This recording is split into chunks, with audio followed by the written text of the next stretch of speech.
G'day, welcome to another Google Drive video, and in scenario 4 we're looking at teachers sharing internal assessment resources or assignments with students and making sure that if this did happen, how do we prevent it from happening, maybe removing that ability for students to get to it, but also looking at some solutions in the future how to manage those resources without sharing directly with students.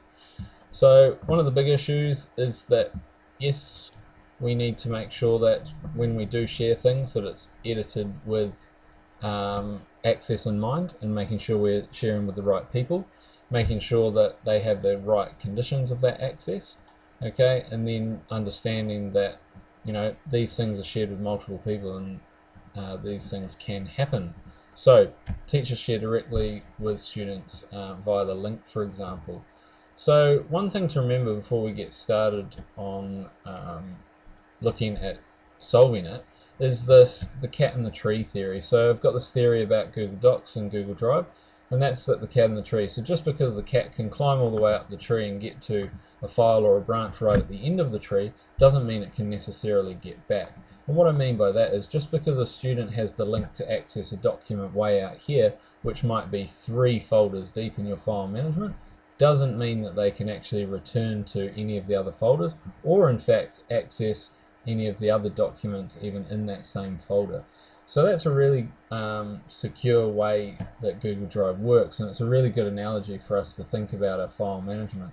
So it's, for example, not necessary for heads of department or departments to organize their files in such a way that there's a separate set of resources for students and another one for teachers. There's just no need for that duplication because sharing one particular link doesn't actually share anything else. So now we've got that out of the way, there's potentially a couple of things that could happen.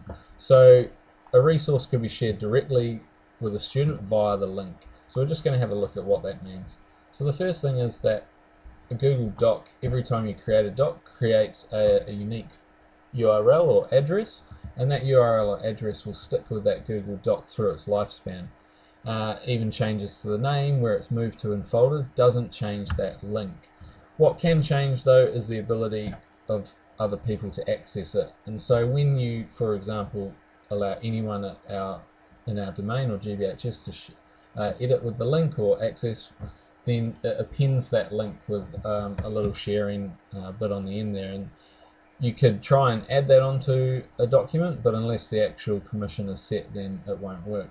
So a link can be shared with a student, and then we need to be able to remove that link.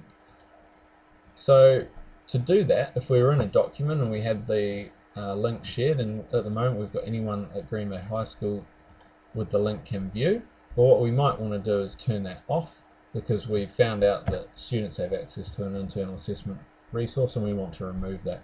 So we could click off and that's fine, and then we're done. What doesn't happen though is the link doesn't change. So it might be that you turn that off, but then later on down the track you do want to share that, and so you enable that share link again. The unfortunate thing is that that is the exact same link. So we could end up in the scenario, and I've outlined it here, where potentially students might get access to that again should they check that link again further down the track. Unlikely, but it could happen. So what do we do then? We've got this perfect resource, we want to use it, we don't want to delete it, but we don't want students to access it. Quite simply, we just need to make a copy of it. When we make a copy, it'll be either from that file or inside of Google Drive where that file is sitting. It means that when we make a copy, because it lives inside that folder, it's going to be shared with all the right people that we'd already shared it with,